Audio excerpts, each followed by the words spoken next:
Hi, this morning I'd like to introduce Joe Szimhart, who's been doing the series Meeting the Authors for ICSA, and Lisa Kohn, the author of To the Moon and Back. Joe is a graduate of the Pennsylvania Academy of Fine Arts and has most recently written a book, Santa Fe, Bill Tate, and Me, about his work as a cult interventionist. Thank you both for joining us and look forward to hearing your story.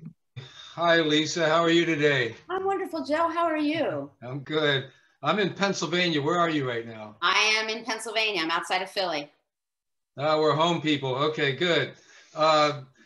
So let me start this, Lisa. I reviewed your book. We're going to be showing this in different ways a couple of years ago after it came out for one of the ICSA publications. Yep. And I just want to read this brief thing that I said about it. Then I want you to launch into why you wrote it and tell us about the experience with the story since you've written it. Okay. So I said To the Moon and Back by Lisa Kohn is about her childhood as a Moonie, but Moon in her title stands for much more. Her early life was not ordinary on this planet. Kohn grew up in a most unusual circumstance that can only be described as lunatic and often abusive, splitting her life between the disparate worlds of her spiritual seeking mother, who drew her into the puritanical moon cult before age 11, and her hippie father, who worked as a bartender, lived in squalor, and used drugs daily. The author nevertheless managed to get excellent grades in regular school. She felt intoxicated at age 10 when she first heard and saw Father Moon lecture. Her finely wrought memoir flows in plain prose that intimately reveals her struggles to come of age. We read about a teenager bewildered by how to approach relationships and sex. We find her as head of household, cooking and cleaning at age 11. The Moon Principle gave her the cover of a puritanical code to live by, a code that she held until widening fissures appeared in her devotion. She was the only Moonie in her public school classes. Her peers harassed her for being so different. Okay, I mean, that's a mouthful, but I don't know if I properly represented it, but I wanted to get into my idea of what your book was about. So tell us about why you wrote it and what your experiences have been since you've written it, with feedback and all that stuff. Absolutely. So I will kind of echo what you said. The way I describe my childhood is the best seats I ever had at Madison Square Garden. We're at my mother's wedding because my mom was in the July 1st, 1982 mass wedding in Madison Square Garden. And on the other hand, the best cocaine I ever had was from my father's friend, the judge. And someone said, not a judge. I'm like, no, yeah, actually a judge. So that is it. Why did I write this? People ask that a lot. And I honestly say, I don't think I really thought about it. Long story, you gave the sense of my life. At the age of 24, I ended up engaged to be married to someone who drank a hell of a lot and was really mean.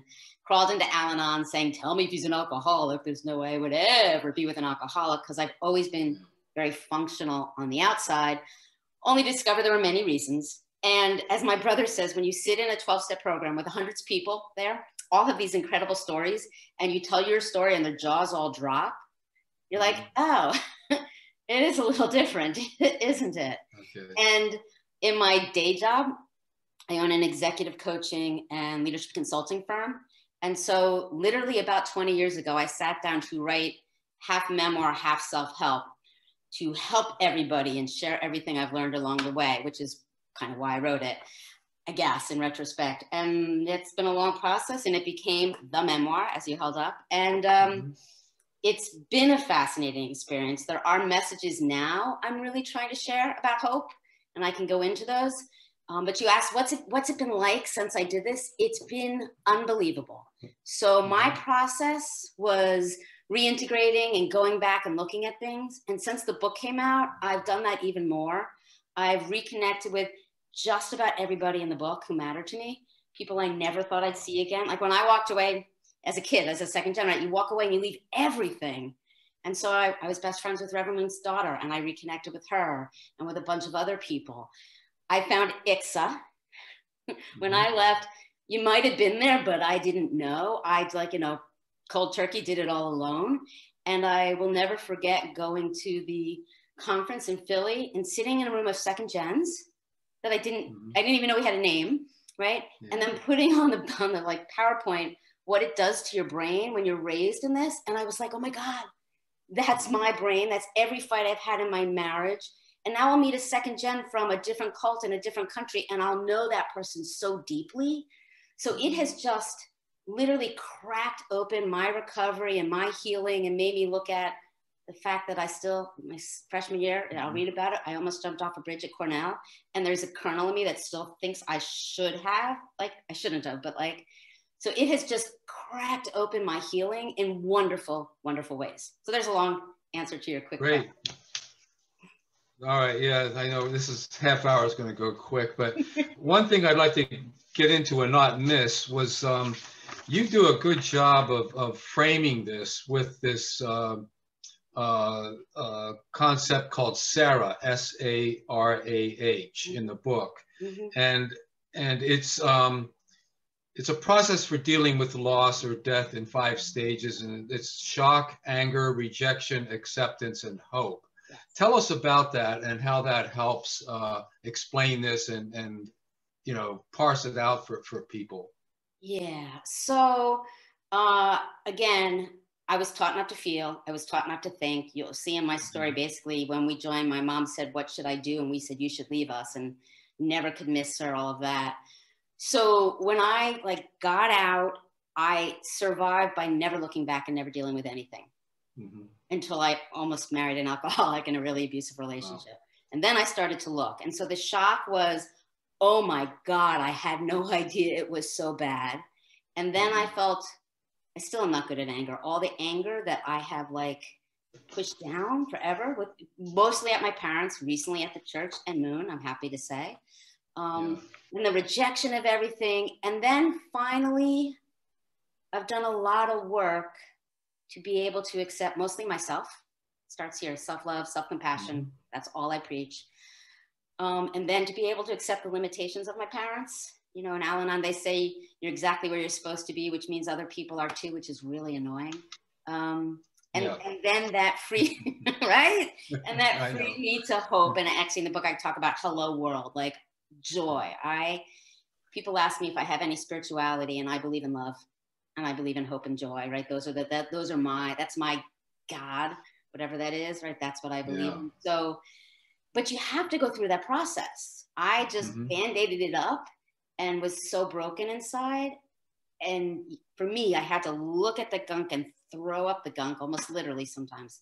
To be able now, let me ask you this about that, because, you know, there's stages of recovery from grief and all of that. People have written about it forever. And there is no one way to do this. And there's no one way to recover from anything, including alcohol. Now, I was a primary therapist at a halfway house for men about 20 years ago. So I've heard all the war stories and the AA stuff and argument about 12-step being a cult and blah, blah. You know the story. It's not a cult, so, yes.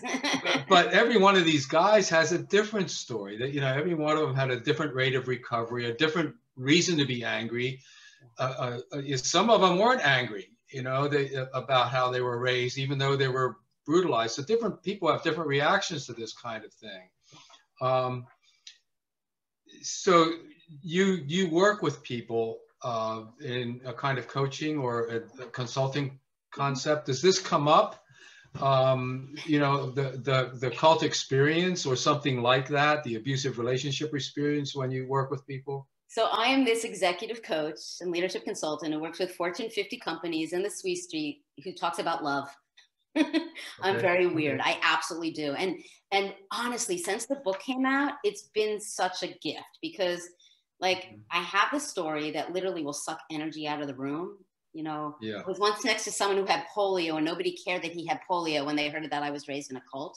So I always kept it kind of hidden because I didn't want it's not about me when I'm showing up in work. But now that it's out, I'm like, yeah, if you Google me, you know, before I walk in the room that I grew up as a Moonie, right? So now I go anywhere with clients. And I have a wonderful second gen friend whose therapist taught me to say, that's the cult talking about the way my brain works sometimes.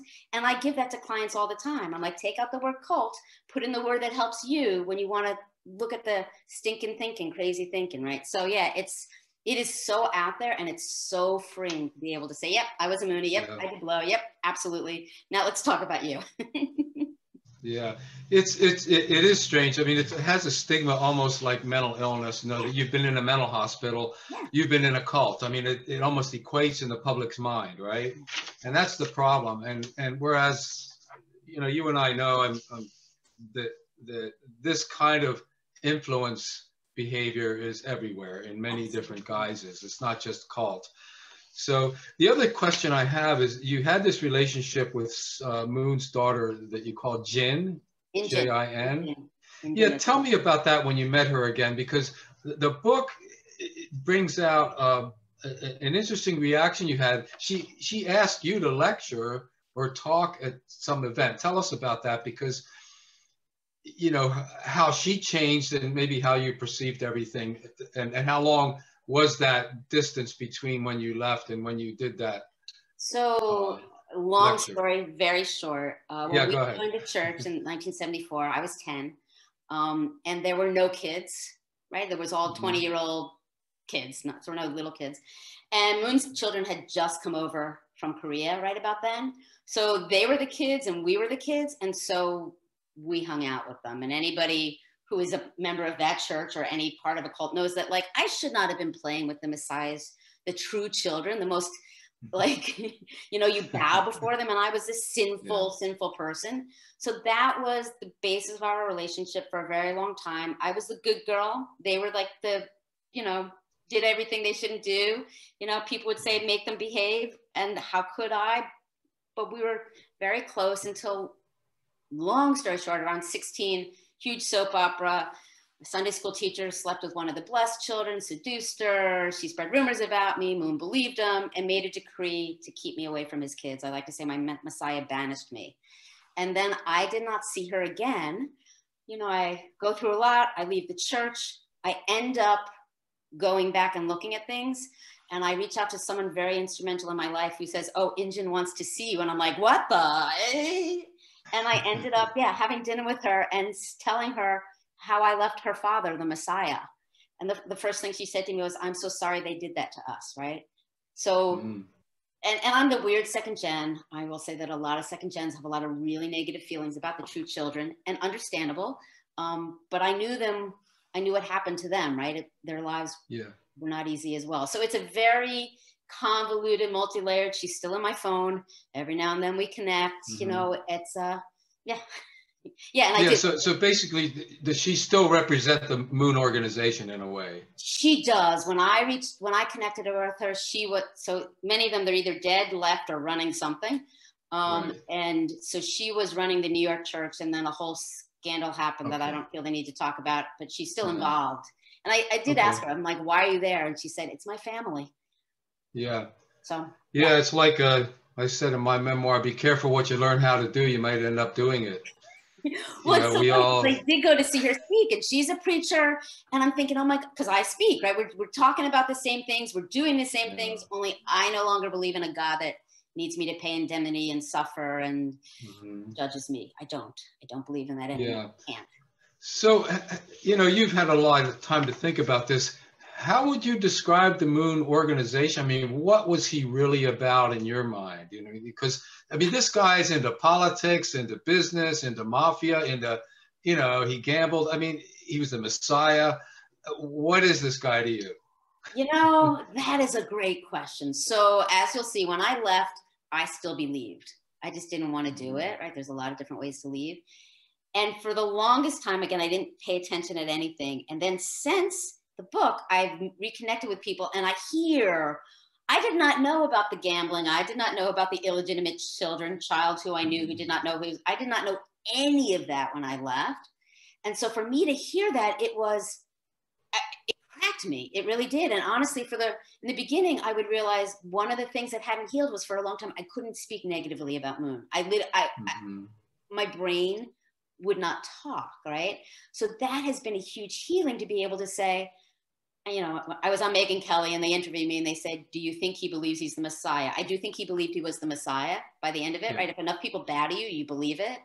I believe he was a narcissistic, selfish, evil person. And a lot of the church is really evil. I believe the concept of it is really good, right? On the vow, Mark Vicente said, people don't join cults, they join really good things and then realize they were blanked, right? Like the idea of an ideal world is beautiful, but what was really going on underneath, it wasn't about any of that. It was about money and power and hypocrisy and decimating so many people's lives, in my opinion. Yeah, yeah. Well, I mean, the history's there. He's been on trial. He spent 13 months in jail for tax fraud and, you know, all kinds of stuff. Yep. What's interesting about Moon, and people don't understand this, I mean, you can arrest the leader and put them in jail for 13 months, and they can come out more powerful than they were when they came in. And they did. So, and he did. You know, the U.S. government couldn't take down the Messiah.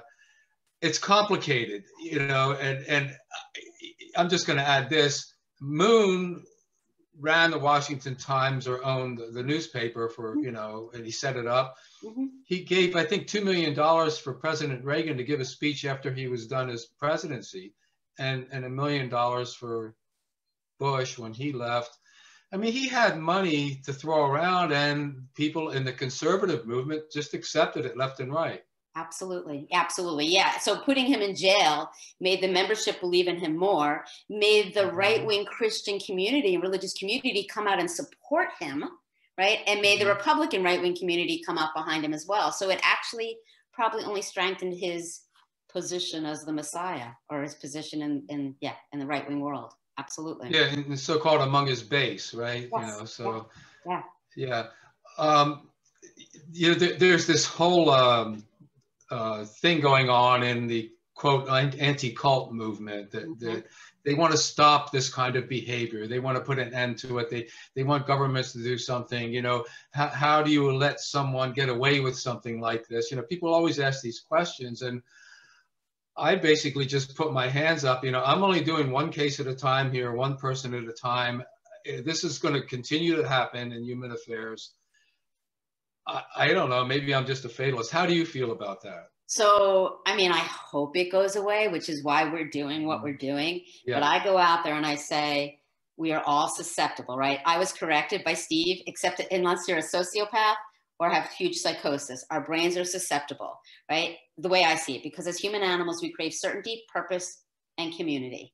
Yeah, or if you are already in a totalist system, you're not susceptible to others. Well, that's exactly, okay, absolutely, right? Unless you cult hop afterwards, absolutely. But so we crave certainty, purpose, and community.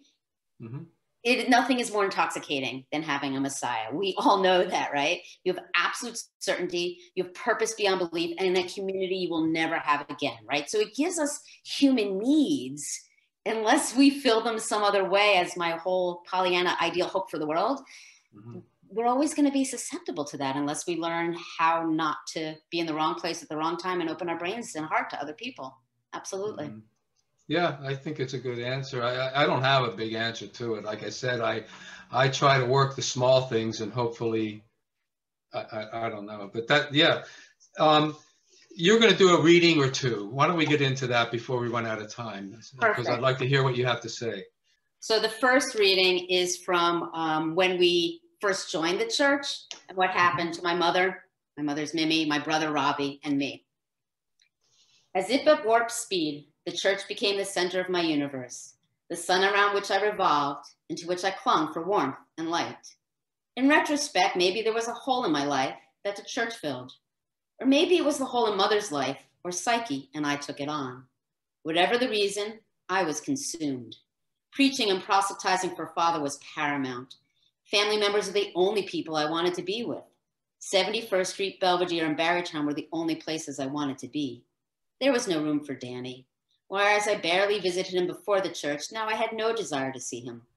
Even Robbie chose the church over Danny. All we cared about was our lives as Moonies. During our days at home in Milburn, we bided time in school and with friends who had mattered to us until we could get back to what mattered to us now. Mother especially immersed herself in this new world. At first, she was with us throughout the week and things went on as usual, except for the fact that we now subscribed to a religion that was perceived by non-family members as bizarre. What do you believe? My friend Donna asked me. She's Catholic. Sarah doesn't get it. That's okay. Donna will love to hear about Father being the second coming of Jesus. Only I have to be careful not to actually say he's the Messiah. I try and explain. What? She'd ask again. That's weird. Are you sure? Whenever I shared our new affiliation, which I did as often as possible, and not just with Donna, but with everyone, since the whole idea was to bring the entire world to principle, my classmates stared at me intensely, or rolled their eyes, or told me I was crazy and strange. Adults were no more sympathetic. They questioned the church and were afraid of Father specifically and of Moonies in general. They compared Father to Hitler, to Mussolini, and to Charles Manson. They were petrified of being brainwashed or of having their children brainwashed. I knew that everyone outside the church was living for Satan and needed to be saved. With my unwavering conviction and dedication, I didn't notice his mother headed into New York City a few days during the week to volunteer at 71st Street. At first, she was back in time to cook us dinner. Then she went in more and more, taking the first commuter train in the morning and coming home on the last train at night. We were left on our own to fix our meals as well as to get to school and put ourselves to bed. That was fine. Mother still came home to sleep, and it was for Father and for God. Then she started staying over some nights, and then more. Finally, in January 1975, at a rare time when Mother was around, and about 6 months after my first trip to Barrytown, she sat us down in the same flowered wing chair in the living room. That must have been our special serious conversation chair. It was a cold winter day. I snuggled up with her. "Sweetie," she began as she held us close. She paused for a long time. I sat there, feeling for her as best I could, wondering what was next. "Sweeties, I'm not sure how long I can keep this up. Taking the 6 a.m. train out and not getting back till after 1. "I know, Mother," I spit out. I needed her to know I didn't question her at all. "It's too hard. And I need to be there. I need to help. I'm being called to be there as much as I can." "I wondered what was taking you so long to figure that out," Robbie offered, his voice so subdued I almost couldn't hear him. Mother squeezed us tighter. "What should I do?" she asked. "What do you two think I should do?" "Go, Mother." My voice couldn't have been quieter, and I realized I sounded like I didn't want her to go. I didn't want her to go. That's how sinful I was. I didn't want her to go. But I couldn't sound that way. "Go, Mother," I tried again. "Go to where you have to be." "You're doing it for God," Robbie added. "We know you're doing it for God."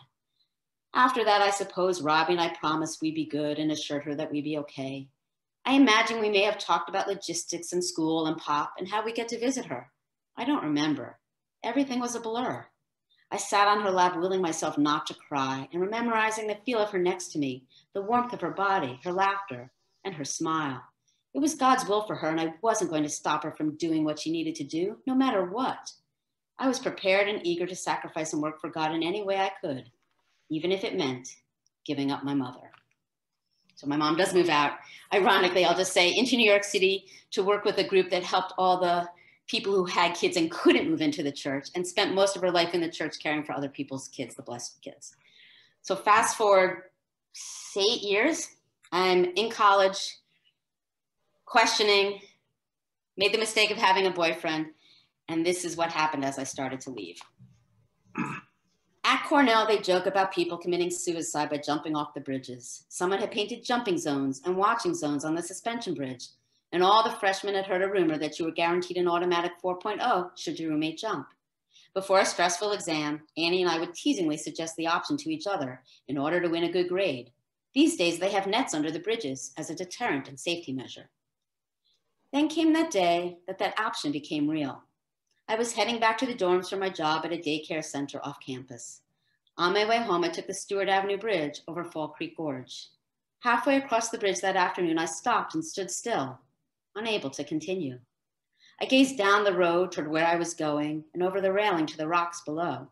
I could hear water splashing and, if I listened for it, birds singing in the distance. I could feel the sun beating down.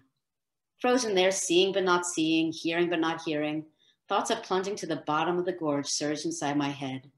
I know it sounds cliched, but the minutes passed in a super slow motion, and I didn't think I could go on. Not the rest of the way across the bridge, and not with my life after the choices I had made. Each day was taking me further and further from the church and all I had known, believed, and loved. Self-condemnation and remorse simmered inside me like a newly active volcano about to erupt. Everything hurt too much and was way too hard. Way too hard. I stared up at the sky, tears in my eyes, desperate to reconnect with the God I'd known through much of my childhood, longing for the sense of purpose and meaning that has sustained me for so long, begging for the all-consuming doubt and anguish within me to be lifted. High places are known to fill one with an urge to jump, to experience the sensation of falling, called high place phenomenon. But my feelings that day were different. It was almost as if I was empty, with a vacant pit inside me that echoed my torment and despair. I stood there with the gorge below and contemplated the fall. How long would it take? What would it be like? It was a beautiful autumn day. The sun was shining, the leaves were turning, and the air was crisp. I was in my freshman year of college with my future in front of me, but I had no desire to make it to the other side of the bridge. I couldn't choose a path for the rest of my life. I couldn't. Death was the easy, only, and best way out of the situation.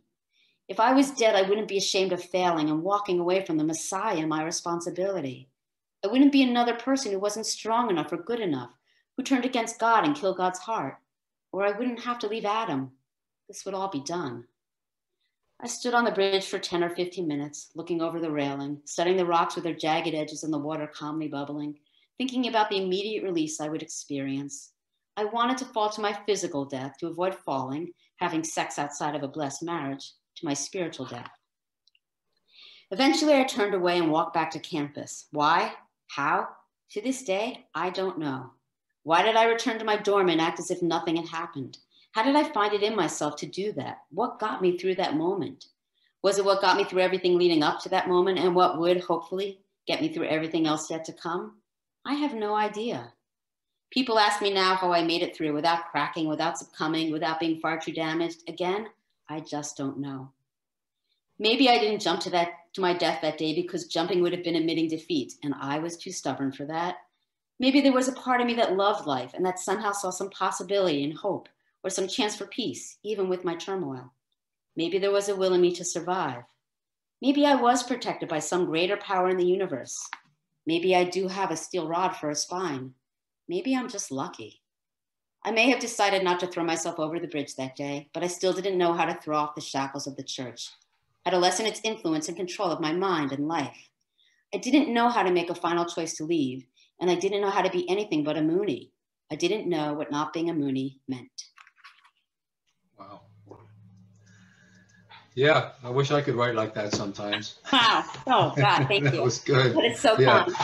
I write, but it's a struggle for me, I guess, for most people in some ways. If you have to kind of let it flow after a while and, let it ride. Yeah. Thank you for that. How was your relationship with your father, mother? What happened with all that after all this? Because that's a big part of the story. We don't have a lot of time, but let us know what went on with that. So I will say, gosh, it's been a hell of a long journey. I'll do my dad, Danny, first. Okay. Danny is a mush heart inside and a not nice word on the outside, right? Yeah. But unfortunately, he had a stroke from too much cocaine about 13 years ago, and I am his primary caregiver. He's a very old 77-year-old man, half paralyzed in a nursing home. And I care for him. I luckily have compassion for him, and I just keep him at a distance in some ways because he still can be, he loves me dearly. He just doesn't know how to show it. He's, that's kind of what he is. But yeah, in my kid's life, in my life. And my mom, it's been a hell of a long process that we're still going at. I will tell you that until the book came out, she left the church in '96 when my oldest child was born, but she never looked back. And she left, and she used to say things like, I hope you get over this at some point, and why are you so upset? And she would literally call us and say, I've talked to these kids whose parents left them. They're so traumatized. And Robbie and I would be like, yeah, they are. And only since the book came out did she realize that she actually did leave us, because she likes to say she didn't. I never left you in my heart, so I never felt like I left. And the impact it had on us. And she's owned that, which is amazing. And now I'm maybe, hopefully, helping her look actually at the church. I don't know where she's going to go with it. So we have a close relationship that still has these, soft edges where, if she can't call it a cult, that's going to be hard. She's just in a very different space with it. So, but she's in my life. I text her every day. She's in my kids' lives. So I have chosen and worked to have relationships with my parents and to know that they did do the best they could. And they all both acted in what they thought was our best interests, even though if you read the book, you know that what they did was really not in our best interests. I like to say, if both parents have apologized to you for leaving you with the other, where does that leave you? Because both my parents have been like, I'm so sorry I left you with that one. But so yeah, I work to have them in my life, but I keep myself, I've learned to keep myself safe first, love myself first, beyond all. Yeah, it sounds to me like, I mean, unfortunately for your father, he's not in a great state right now, but your mother, I mean, there's this concept, you know, cognitive dissonance. It's painful to change our minds. Yes. And some people do it, you know, finally out of just, I got to, because I have no choice, this whole thing's crap. And, or they hold on to some part of their experience and want to rationalize it as okay. You know, and you have to leave them there to some extent, because some people can't find that place to replace the old belief system or whatever it is. So they just kind of move to the fringe of it or whatever. And I've met a lot of people my age in the early 70s that grew up in the Hare Krishnas, or, you know, were recruited or in the Moon organization and that kind of group. They're still sort of have these wonderful feelings about being there, and they don't see it as bad, you know. So I don't argue with them, but yeah. No, so recently I started telling my mom all the stuff I've learned since about the sex cult, about like everything about the organization of Moon. And she literally said to me, well, why does so-and-so still believe if all of that is true? And I said, let's talk about cognitive dissonance. Our brains work really hard to protect whatever it is we need to protect, be safe, whatever we believe. Yeah. So yeah. Yeah, it's about, yeah, I think it's about identity, because without that, we get really insecure. So even coming up with some kind of an identity, even if a cult gives it to us, is better than having an insecure identity. Absolutely. You know, so yeah, you know, I think so. That's the way I see it. Yeah, we're running low on time here. Any last words you have to say? Do you have any new books coming up or any follow-ups on this? I am trying to get there, but honestly, I'm doing so much to promote it. There's a bunch of stuff that's potentially going on about it, so that's really where I'm focusing. But there will be another book coming out. I will say, and this is to the audience, if I can quickly do, the 3 messages I have. Most of you know this, right? Extremist situations exist, they're prevalent, they're intoxicating, and they're dangerous, but there's hope to get out of them and stay out of them. Thank you all for what you do. 2, for anyone who feels hopeless or damaged beyond repair, and many of us do, there is hope and we're not damaged. I used to believe I was damaged. Only recently since the book I realized I have damage. I'm not damaged. It's a very different mindset. Yeah. And the 3rd, as a species, we're just way too hard on ourselves, and we just need a huge dose of my hands on my heart, self-love and self-compassion, right? That's like, love yourselves. That's the only way I know to heal from all of this stuff. So that's it. Those are my messages. Well, thank you so much, Lisa thank you. And Joe. I appreciate all your insight and wisdom. Thanks so much. Lisa's book is To the Moon and Back. Joe Szimhart's book is Santa Fe, Bill Tate, and Me. Thank you both. Okay. Thank you. Thank you. Have a good day, Lisa. You too. Bye-bye.